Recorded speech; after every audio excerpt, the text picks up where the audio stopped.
Good afternoon, everyone, and welcome.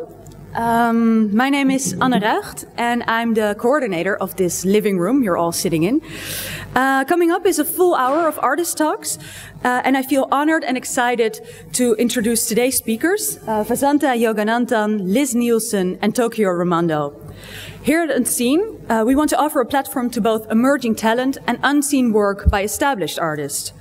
You'll see this in the premiere presentations at the fair, you will see this in the on-site projects, but also here in this speakers program in the living room. Each year we invite a variety of artists to talk about their practice and what they're currently working on. So yesterday we had Broomberg and Shanaran, Laura Altantawi and Nadav Kandar, and they showed their new and recent work, and it was very powerful work to see. And tomorrow we have 3 collectives that are part of Co-op, and they will talk about their artist-run spaces or collective. But today our first speaker is Vasantha Yogananthan. And although he only set out to become a photographer just a few years ago, his work has been getting critical acclaim around the world. In 2015, he was nominated for the MAC First Book Award, and this year he earned the ICP Infinity Award for Emerging Artists. He is currently working on a major 7-year project about the Ramayana in India. And you can see a selection of this work at the booth of Espace JB, and we're very excited that he'll be sharing this work with you today here in the living room. Our second speaker today will be Liz Nielsen, and you've probably seen her amazingly colorful booth at the fair at Danziger Gallery from New York. And each of her luminous abstract images is unique and really shows the magic of photographic chemistry. In the Unseen magazine, you will see some copies here in the living room too. She talks about these photograms, and we feel honored to have her here with us today to shed light on her creative process. And our third and last speaker in this program is Tokyo Rumando, who flew in all the way from Tokyo. So you might know her series, Orphe, which was on show last year at the Tate in the exhibition called Performing for the Camera. Using herself as a model, she produces her own vision of sexuality and intimacy that challenges gender boundaries. At the booth of Ibasho Gallery at the fair, she's not only presenting this well-known body of work, but also her new series of self-portraits. And especially for the living room here at Unseen, she created a beautiful slideshow, and she will read a statement during this slideshow. But please note that Rumando doesn't often speak English, being Japanese herself, but we didn't want this language barrier to get in the way of offering a platform to her amazing and fascinating work. So I not only want to thank Rumando, but also artist Shinji Otani, who is helping us out with the translation. So if you have any questions for these artists, we also have Shinji for the translation. So without further ado, I would now like to give the floor to these amazing artists, and starting with Vasantha Yogananthan. A warm welcome, please.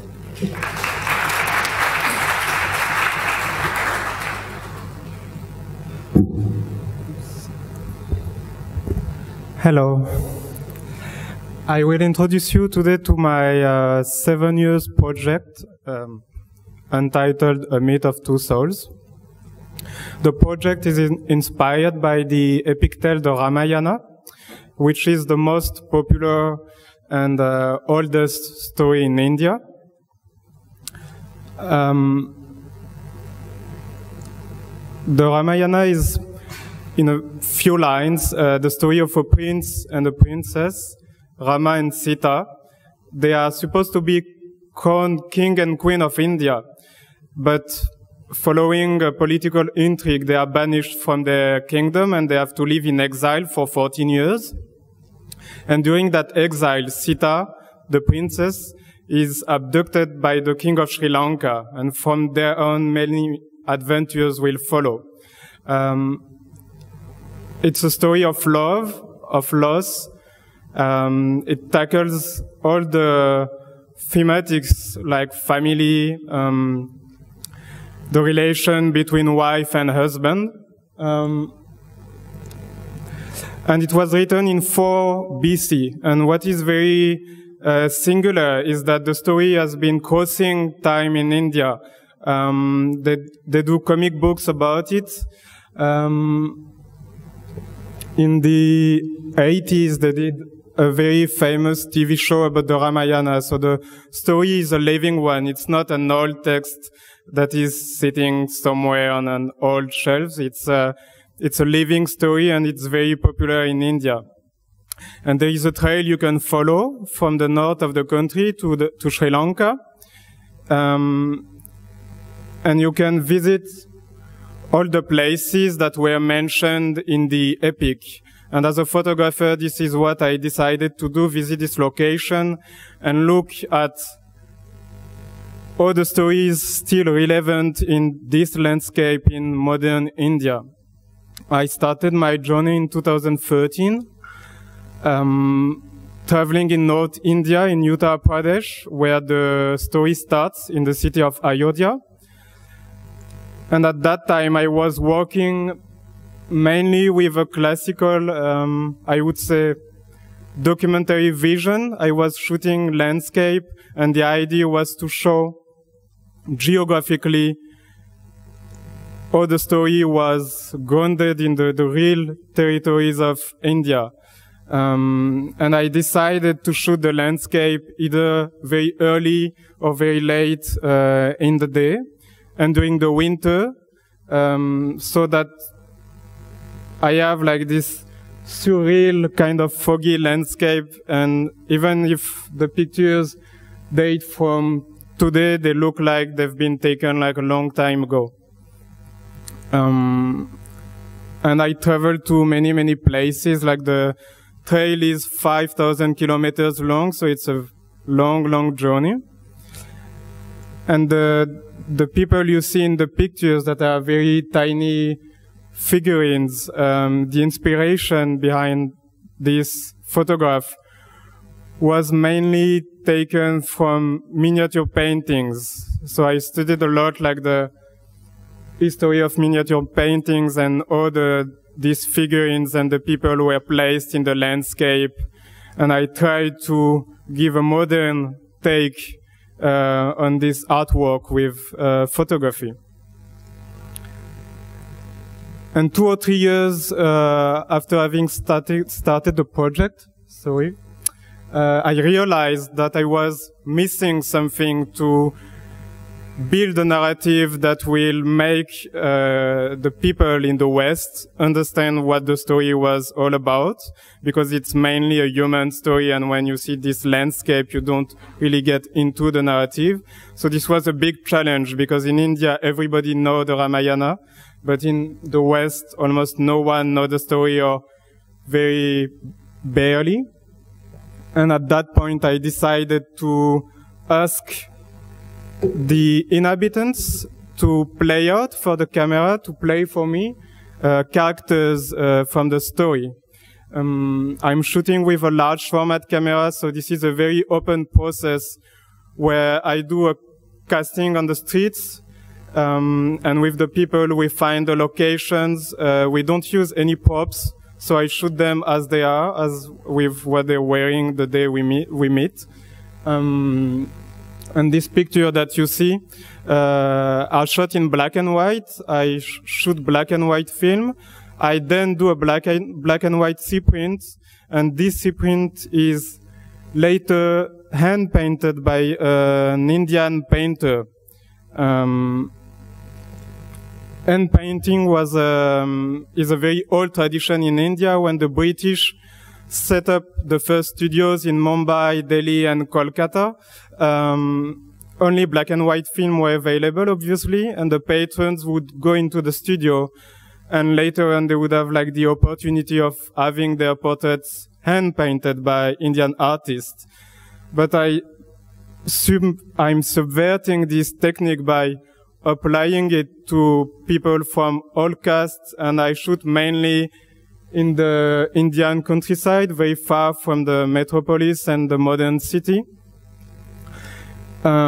These painters obviously don't have jobs anymore in India because of the digital age, Photoshop, computers, and there are only a few of them are still working today. And I was lucky enough to find one painter, and we are collaborating since 3 years now. And one very interesting part of the working process is that he was not with me when I was shooting the picture, and he's completely free to choose the color he will use. and he never chooses like the color that were the real life colors. So it's always slightly off.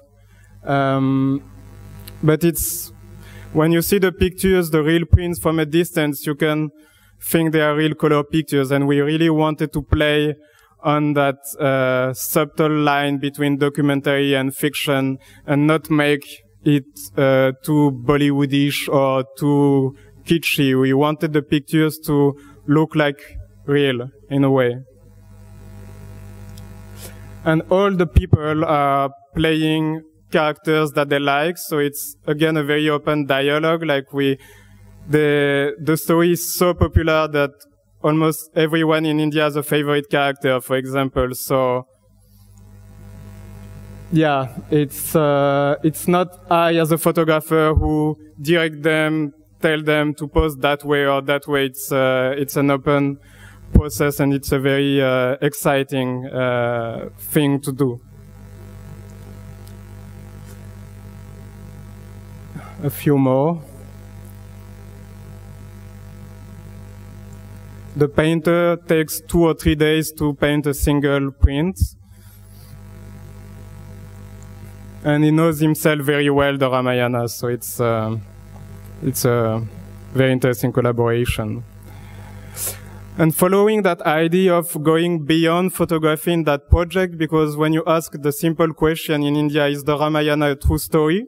You never get a clear answer. Only in India you get this blurry line between fiction and documentary, which we don't have in the West, or at least not in the same way. And when I was traveling in Bihar, in the north of India, there is a Madhubani painting tradition. Madhubani is the name of the city. And these people, the painters, they were only women, and they used to paint on the walls of their homes, and they used to paint scenes of the Ramayana. And I met a young couple, an artist couple from Madhubani, and I decided, as I did with the hand painting photography, to give them black and white prints, give them carte blanche, and see what they would do with them. So they decided to add elements to the pictures. So here you have the before and after picture, but in the books and the exhibition, I'm only showing like the later one, but just that you see how they work. And again, it's a very open collaboration where they are free to choose what they do with the pictures, and every single image is a metaphor of the Ramayana.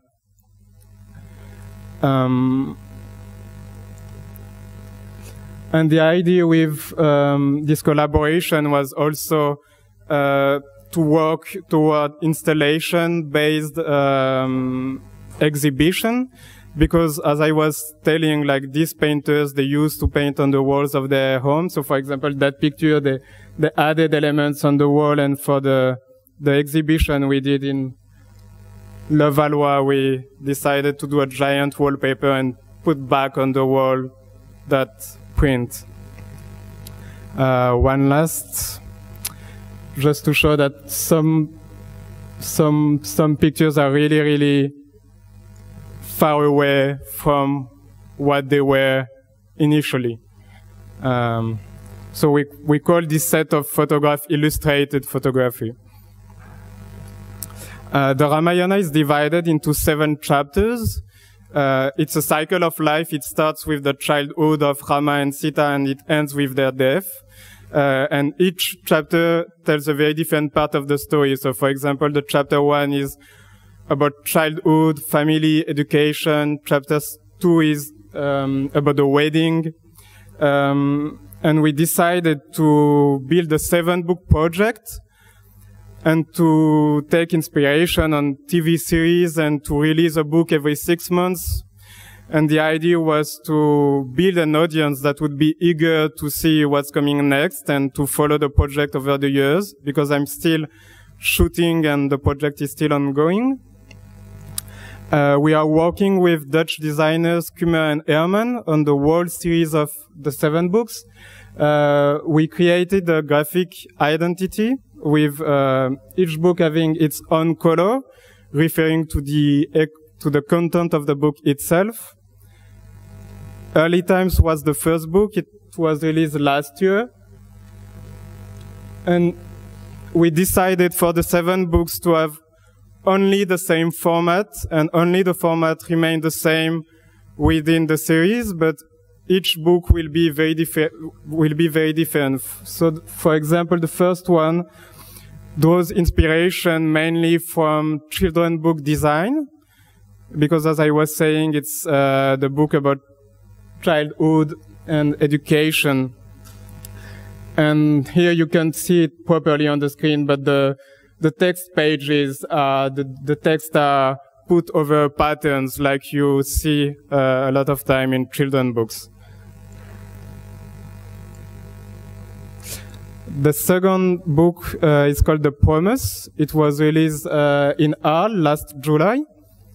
It's the book where Rama and Sita, they meet and they fall in love and the wedding follows.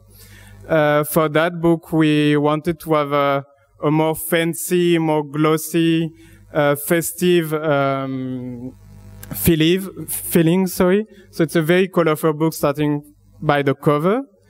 And the design is based on the idea that you enter the book very gently and softly with very small picture in the pages and a lot of white space.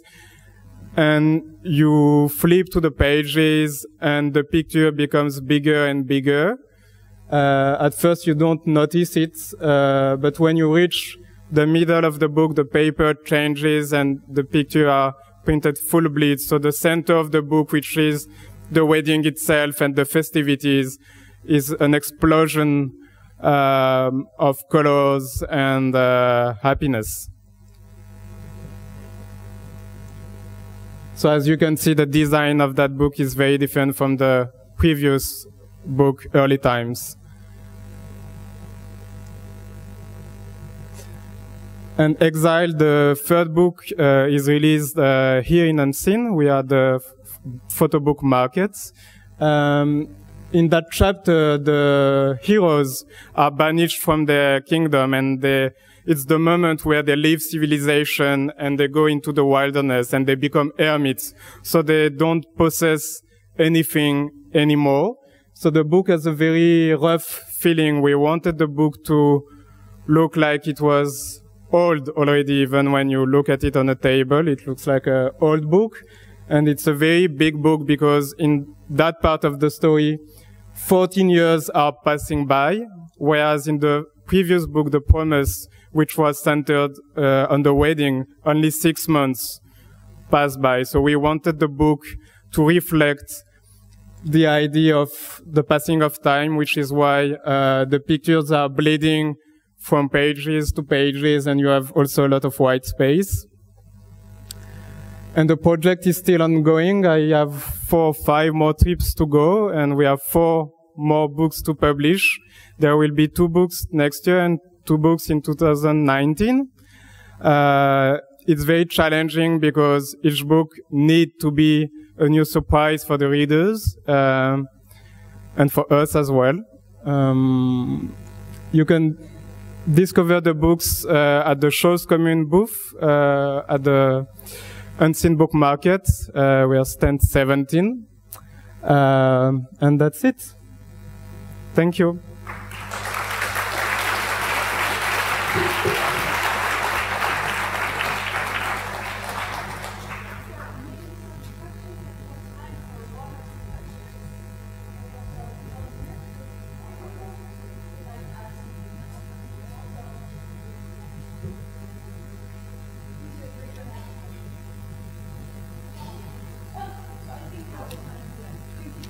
Thank you.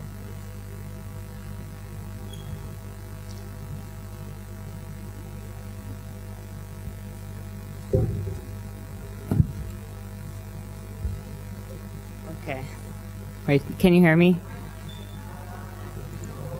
I'm starting here. Okay. Hi, I'm Liz Nielsen, and I am an artist from Brooklyn, New York, and I'm working with experimental photography, and with the handmade negative, and also with the photogram. So I work in the analog color darkroom, or if I can, or really any room that I can actually black out completely. In color, you cannot have any light at all. Anything will expose the paper. And so lately that's been my bedroom because I can completely black that out. Most of my work that I'm currently in this current collection that is being shown here at Unseen is touching on ideas of consciousness and energy and transcendence. And I'm working in this way through themes such as abstractions and also landscape. Am I talking loud enough? It's hard to hear myself up here in the same way, so question. Let's see. Okay, so today I'm going to talk a little bit and give you a little bit of a peek into the way I develop my ideas. I'm going to show you a few photographs that I did shoot with a camera, and also some of my drawings too that I bring out of my sketchbook that become the photographs that they are. And I'd go into a couple of bodies of work. So when you see things like this type of landscape, this is the idea that you would be going into a transcendent space with it. So certain things are missing. For instance, a locatable space or time. And some of the images appear almost as if they are only existing as an apparition. And also this one I put in here because it reminds me of Monet's haystack, the little yellow spot there, and I think of it as the golden haystack being transported from the past into the present, hovering only for a moment when you see it here, almost like a little time machine. Okay, so when you see the work, a lot of people are asking me constantly about the process, so I put this slide in just so I can talk a little bit about it. When you first approach it, you're always saying, how is this made? And people keep asking me that. And I'm working with light. So I put in the light circle there, and I'm basically combining light, mixing light together, harmonizing light directly on the paper. And I'm also using masking and several layers, like directly on the paper, and sometimes in a larger if I have access to one. But there are many, many exposures inside a lot of the pieces. Sometimes one, and sometimes up to 50. So I may be in the darkroom working on a single piece for, you know, a minute or an hour, just depending. When you mix like red light and green light together, you get yellow light. And when you put yellow light directly on the paper, you actually get a blue. So that's why I have the color wheel here. And you can actually see the negative versus the positive. So if my negative that I build looks like one of these, namely the bottom one, then when it goes onto the paper, you get the positive, and that's the dark space. Plus, also notice in this slide, I don't know how well you can see it, but the black is actually almost black. It's just hovering on the very edge of the spectrum. It's actually a dark, dark red because I'm trying to get the most of the spectrum in the work. Okay, so here's an image that I shot, some contact sheet, little examples of things that I shot with my camera. Sometimes people are asking me if I still use a camera, which I do all of the time. They're more like studies. I'm really interested in the sidewalk, the ground, so whenever I want inspiration, I usually go on walks, and then I take images of the sidewalk, and a lot of them have representations of the shapes that you'll see in my work. So you see these, and then you also have I have another slide here where you can see it almost more directly. So I'm basically capturing something outside and then turning it into an image that's an abstraction that is made almost directly with the triangles. And then I pop back, hold on. Wait. Oh, there, okay. I popped back a few years ago, and I put this slide in just because these works are made in 2011, but they touch on some of the same themes that I'm thinking about currently, and they also are made in the camera and then digitally manipulated in the computer. So they're completely opposite than the analog technique that I'm working on today. And these images are called, they're about the future and the past becoming part of the present. So the one is the future is now, and then there's it will be here, and then the bottom one is called inner tree. And basically they're ideas of energy imprints that were in the past that are still marked in the present, or else energy imprints that will be in the future that are marked in the present. It's almost like if a house was standing in a single spot for 100 years and then it was gone, it would almost have an imprint of energy that you couldn't see. And I'm photographing that, but these ideas translate into the current work. Here are some more images of the sidewalk. They go into the bottom piece, which is my moons series. And all of the moons that I create are based on a collapsing universe instead of an expanding one, where everything would crunch together and realign on top of each other, eclipsing one after the other until you got to a point of nothingness, like where the Big Bang started. I'd have moons representing, they're in almost all of the exhibitions. There's one also in the booth here today. And they're named after usually female names, so they're Moons, and then they have a name, like the one in the booth is Moons Diana, which is this one on the right here.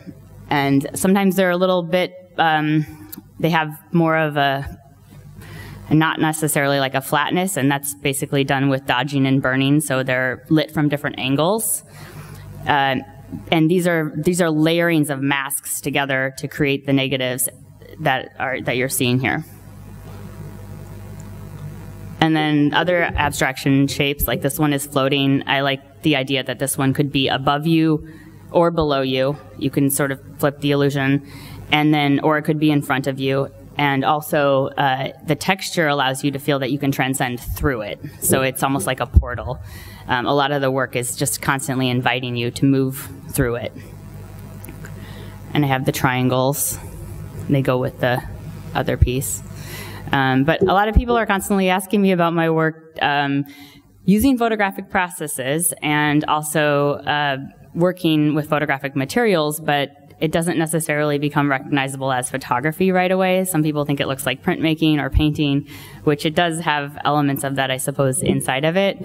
But I kind of wanted to put in one of my first shots to show kind of how I got to this spot.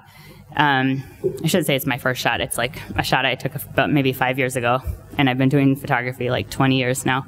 But this shot is important to me because it's a shot of the Aurora Borealis, a regular landscape. But I shot it in Canada, and I was so interested in the light. And I guess when I started asking myself what makes a good photograph, for me, and this differs for everybody, but for me it was light. I just kept coming back to what keeps me with a photograph, what makes me interested in it and stay with it, and it was light. And so for a lot of years I was just trying to capture like the light at the right moment or light at the right time of day. And then it became me interested in just the light itself, and so I started photographing light directly into the camera and building sets in my closet and shining different lights and counting wavelengths and things like this. And then I moved into working directly onto the paper with the light. And you know, at first I could only make like only a couple colors, and then I started learning how to almost play the music, bouncing lights off of walls and bouncing lights off of the ceiling, and just counting time and finding ways to arrive at the closest I could to white and the closest I could to black by combining colors. Most of my images at this point are very preconceived, so I know exactly what colors I want and what I want the image to say. And so I'm constantly trying to push the boundaries for myself of where photography can go in terms of me working with light directly on the paper. And also the images, like, since they're abstract, they lead you to different things. Like, I call this one window in time, and you may see something else, and some people see people telling secrets, like behind a sheet, or they see like trees, or, you know, different things arise, and I'm really interested and open to the different interpretations that come. Like, this one is called Water Shapes, and it's about the idea that water could hold a shape if it wasn't inside of a lake or a pool. But I'm interested in light anyway, just because it's one of the most transcendent things known to humankind. And because of that, I feel like it's the perfect spot to take quantum leaps within work. It's both particle and wave, and splitting up the spectrum and combining it together allows a lot of manipulation for that. I want the work to instantly transport you to somewhere else. This one is called Ancient Oracle. I name them, but the thing is that the works are constantly evolving. Their subjects are evolving. The subjects are dependent on your relationship with the photograph, your individual relationship with the photograph. So you will receive something else from each of the pieces. And a lot of times I work with these portals. So this one's called the Rainbow Portal, or they're like tunnels. Sometimes they're starting to dissolve more, and for instance, this one is, I guess, like falling away, almost like as if it were hovering on the edge of a singularity. But this one is made just with drawing with light, so there's no masking and there's no layering. It's just like literally me drawing with different colors of light to make this. And that you're always getting the opposite again, so constantly thinking of if you got yellow, you were using some form of blue, but to make blue light, you have to mix colors. So there's a lot of mixing too. Here's another portal. This is one of my favorite pieces currently. It's not on the wall at the booth, but it's here. I have some pieces that are here that aren't up. And this one is supposed to take you into another dimension, but it could also be a flame. It could be what you see. This piece has probably over 30 exposures in it. So each different color you see is a different exposure of light. And this one is called the Intelligent Object, and it is a good one to talk about the personal exchange between the viewer and the photograph. It could be like a diamond, a charged object sitting on top of a pedestal, but it's also supposed to be kind of like an emotionally intelligent computer super being. And it makes me think about the fact that with computer evolution, they say that the more intelligent you are, you're the more empathetic you are. And I wonder about when computers evolve, will they become more empathetic? I thought that piece is also pretty large. Here are some drawings. Totems are another theme within my work. They're stacks of shapes of circles and triangles and squares, but they also hold urban narratives. And I like the fact that they're vertical because I think they are also representative of beings. So I start in the sketchbook like this, and then they move into totems like this. The ones on the left are pretty large, about 40 by 50 and 30 by 40 inches. Oh, I should be saying that in centimeters, but my brain doesn't go that way all the time. But then on the right, you see another totem, which is here, which is the Friends totem, and that's on the booth. And some people see a king and a queen. Maybe you see something else. And here are some more totems. These are light totems. And they've been around the world a little bit. They're currently in the show in New York with several women photographers all working in light, or all working in color, and some photographers that I really respect. It's curated by Ellen Carey, and it's got artists like Cindy Sherman in it, and Penelope Mberico, and Carrie Mae Weems, Laurie Simmons. It's like a heavy-hitting show, so I'm really excited to be showing with them. And then here's some floating stones, so gravityless again, hopefully reaching transcendence. You can see how tall the stack is. And I move into some of the floating stones reconfigured, become this piece, which I call the Ring of Runes, which is like a portal through time. Some people see a necklace. It depends, you may see something also. Then this one is the crystal ball. I also kind of think of this one as a water fountain from the future. This piece is also in the booth. It is the orbiting landscape, and this one doesn't have any gravity either, so you can see how colors come alive when they're situated next to each other in different ways. This piece is called Shifting Time. I am pretty drawn to this piece because green is a really hard color for me to make in the darkroom. I'm constantly trying to make green, and sometimes when you're working with light, it behaves or misbehaves and won't necessarily give you the exact color you want. You can fall off of the spectrum really easily and get yellow or blue when you're just trying to make green. So anyhow, this piece reminds me a little bit of a clock, which is why I call it shifting time. But experimenting with light is really exciting. It has to be very calculated, and I've become super calculated with it, yet it's light. So it's not always going to do what I say. So there's a lot of unexpected surprises despite how hard I plan, how hard I sketch it out, how hard I try to mathematically make it work. And then here is this is the stacked shapes piece I call it the stone still life. But my partner sees like a bird jumping out of a tulip. You may see other things. This one's on the booth as well. I also didn't mention the paper that I'm working on here at the fair is called Fujiflex, and it's super, super reflective and super shiny. And I think what's nice about it is the light looks like it's existing not only on the paper, but also inside the paper. It has a quality that you can't see when you're looking at the screen. So if you get a chance to go check out the Danziger booth, it's number 4. That way you can get a feel of like the lusciousness of the paper. This one's like a UFO or a non-terrestrial being. These are my interpretations, so you may keep seeing other things, like I say. This one is a temporary ice tent for global warming, like a place of respite that you would go. I'm interested in sacred spaces that are created like something like an ice tent, temporary sacred spaces. I guess that would potentially, hopefully, lead you to a place of transcendence. I've got the Igloo Portal, which is like a time machine, and this one is created with a lot of masking because it's quite white, so I'm blocking out a lot of light instead of combining light to get other colors. And each of the images is unique. I think maybe Anna said that in the beginning, but you can only really make the piece once because even if you tried to make it again, it will change. But also when you're layering things together, it just becomes one. I think I'm almost at my minutes, but I can't tell, so I'm just going to go through the last ones real kind of quickly, but there's only a few.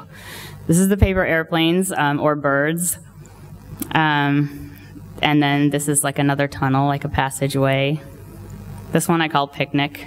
I see a blanket and a thermos and a basket, and some plants, futuristic plants with no scale, so they could be small or large without a horizon. I put this piece in because I'm working with some water lately, like liquids on top of the paper, seeing how the fiber optic effects and the light changes at the edges of the water, which is what you can kind of see within the palm tree.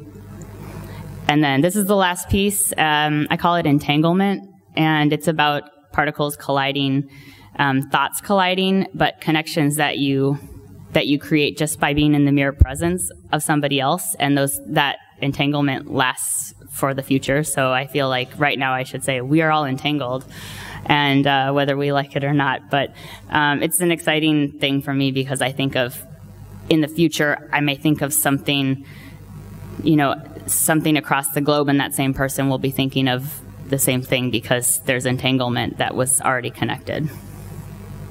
Okay, thank you.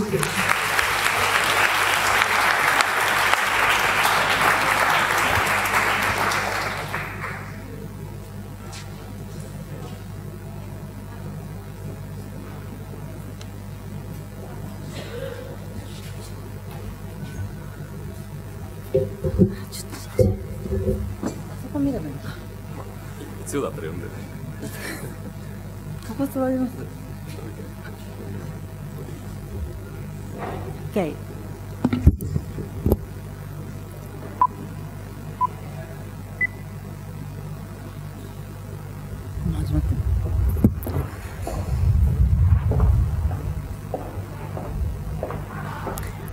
Thank you for inviting me to the Unseen Living Room. I am Tokyo Rumando. My work is mainly self-portrait, and there are several series that I'm working on at the same time. This time in the Unseen Amsterdam, I am exhibiting 2 series from my work. I would like to introduce the essence of this work here at the Unseen Living Room, and hoping you can see my work by yourself at the actual exhibition.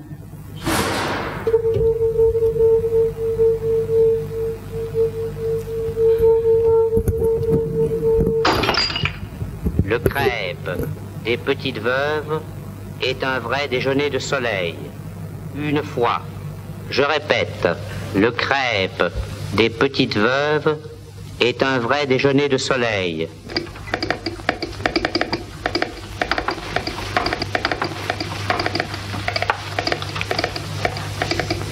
Jupiter rend sage ce qu'il veut perdre. Je répète, Jupiter rend sage ce qu'il veut perdre. Je répète, Jupiter rend sage ce qu'il veut perdre. Je répète, Jupiter rend sage ce qu'il veut perdre. Je répète, Jupiter rend sage ce qu'il veut perdre. Je répète, Jupiter rend sage ce qu'il veut perdre. Je répète, Jupiter rend sage ce qu'il veut perdre. Je répète, Jupiter rend sage ce qu'il veut perdre. Je répète.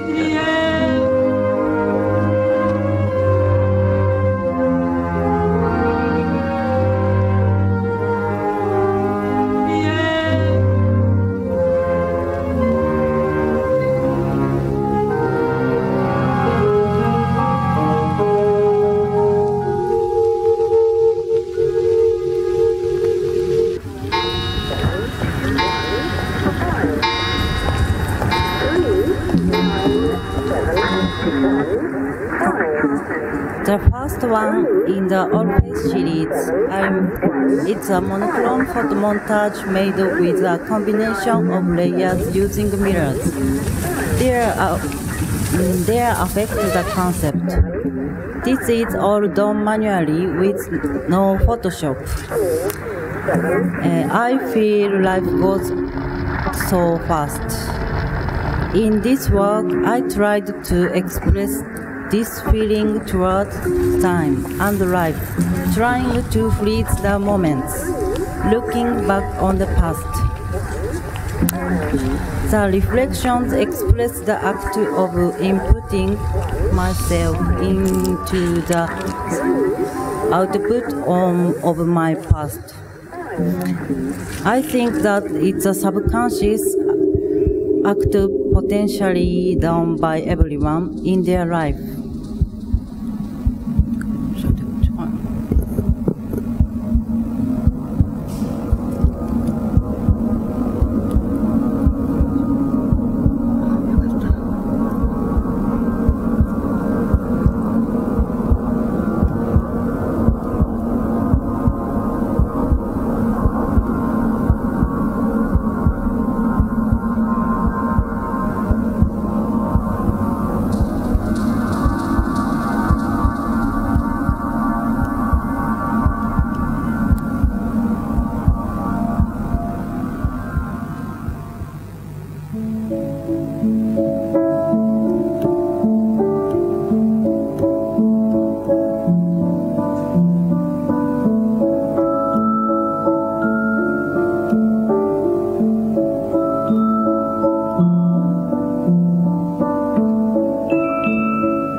next piece is my new work, Peel Apart. This work is an experimental work with an ambiguity, dealing with the term peel apart. I used peel apart type instant film, peeling apart the images and materials. This work is a challenging process done in order to create abstract self-portraits. As a self-portrait photographer, I am very conscious of the difficulty of self as subject. It's almost impossible to erase and love out oneself. The more I work on peeling apart my own image, the facial expression and the contour becomes unclear. Anonymity is born, and the concept of self is removed from viewers' perception. I think I will disappear and become an abstract object when I become excluded from recognition. The meaning of this disappearance is nothing negative, and I believe it's part of the process in creating something new.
It's an introduction of my Polaroid box book that was just published a week ago.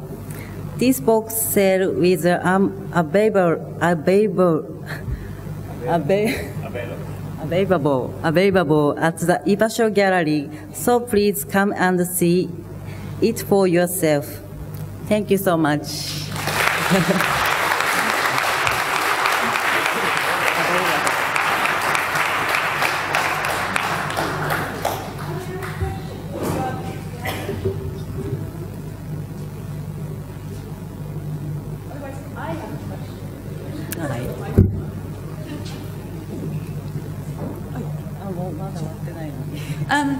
Romano, what I was wondering about your work, I read a text where your work was compared to, for instance, other Japanese photographers like Nobuyoshi Araki, and they said, like, you're changing this, you're taking back control by making self-portraits. Do you think this is true? Do you consider your work as a feminist act of taking back control over your own sexuality, making your own images?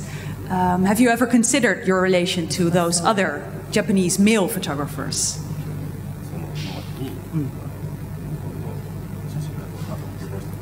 So